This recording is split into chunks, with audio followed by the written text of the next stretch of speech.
Hey everyone, this is Fiona, and in this video I wanted to talk to you about continuo style. Another name for continuo style is keyboard style, and it's different from four-part chorale style. And basically what we're doing is we have four notes of a chord which are assigned to different voices. So in continuo style you have three notes of the chord in the right hand, and you have the bass line being played by the left hand. And basically it's a keyboard style used in the Baroque era, so 1600 to 1750, that basically is supplying the chord or the harmonic structure of music. And the right hand is staying in the treble clef, the left hand plays in the bass clef, and we follow good voice leading rules. So that means going from one chord to another chord, we are going to try to minimize the jumping, the leaping around, and try to keep common tones and use contrary motion when we don't have common tones. So continuo style, we have three voices of the chord in the right hand, and we typically double the root. So I'm playing my first chord is C major, my bass note is C, root, I have my fifth of the chord, the root, and the third. This is different from four-part chorale style writing where I would have, two notes in each hand. That's four-part chorale style writing. So continuo or keyboard style is where you have three notes and then the bass line in the left hand. And in the Baroque era, you would basically have like a chordal instrument playing the chord part, so like a lute or a organ or harpsichord, and then the bass notes were played by like a bass register instrument like a cello or upright bass, something like that. So so here we go. So we have a one chord, and then my bass note is actually going to go to the 5, so G. And I should also mention that, when there's no numbers written under the notes, it's implied that it's in root position.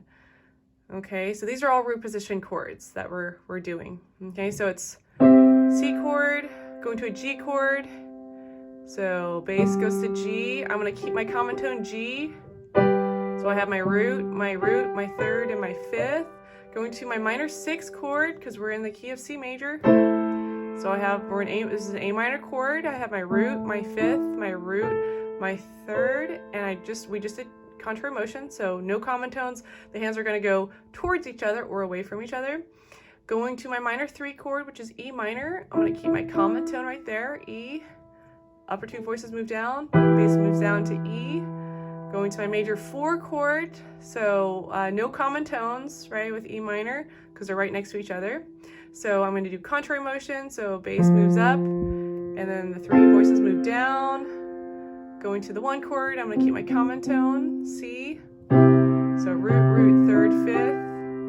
Okay, going to the 4 chord now, keep my common tone, C. Going to the 5 chord, no common tones because 4 and 5 are right next to each other.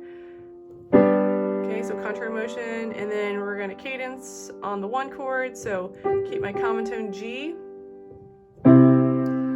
Yeah, so in general, we avoid parallel fifths and octaves between any of the 4 voices, and just make sure that each chord, when it's in root position, or, just in general, you want to try to aim for doubling the root. You can also isolate each of these notes, so you can say like the top voice is soprano, this is alto, this is tenor, and this is bass, and you can play the voices separately and kind of see how they each have their own kind of melody going on. So, if I take the soprano line, I can take the alto line, take the tenor line, I can take the bass line, okay, and then putting them together, oops.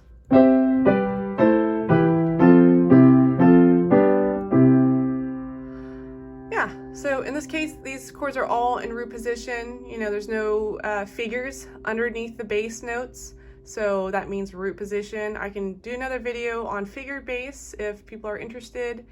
And this is a good way to kind of maneuver and through chord progressions, and also realize this very famous bass line. different ways of playing it. We could do it in 4-part chorale style writing.